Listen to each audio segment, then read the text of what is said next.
Population decline. The Congo Free State experienced a significant and tragic decline in its population during King Leopold II's rule due to the harsh and exploitative conditions imposed on the Congolese people.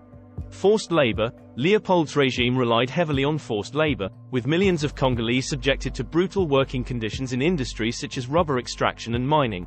Violent coercion. The Congolese workers faced violent coercion, including mutilations and killings, as a means of enforcing compliance and meeting production quotas.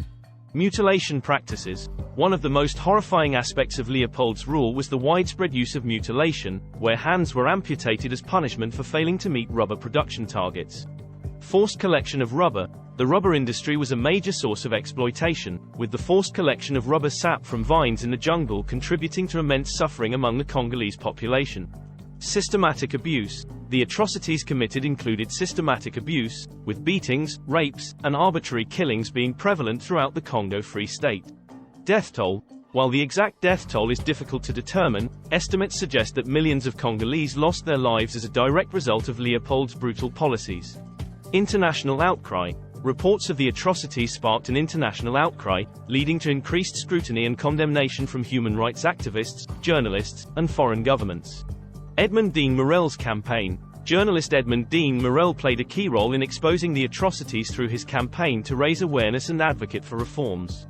Casement Report. The Casement Report, compiled by British consul Roger Casement, provided detailed accounts of the exploitation and abuse in the Congo, further fueling international condemnation. Red Rubber Scandal. The scandal exposed by the Casement Report, known as the Red Rubber Scandal, brought attention to the brutal methods employed in the rubber extraction industry. Leopold's wealth. The immense personal wealth accrued by Leopold from the Congo Free State contrasted sharply with the extreme poverty and suffering of the Congolese population.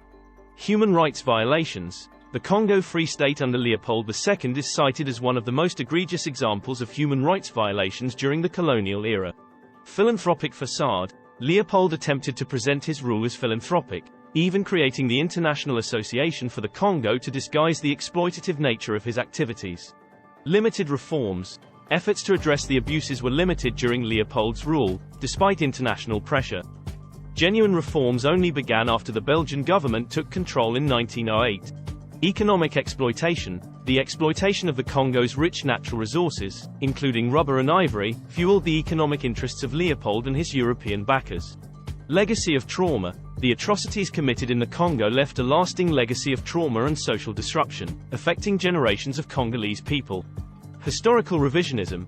In Belgium, there has been ongoing debate and historical revisionism regarding Leopold II's legacy, with some acknowledging the atrocities and others downplaying them. Reparations debate.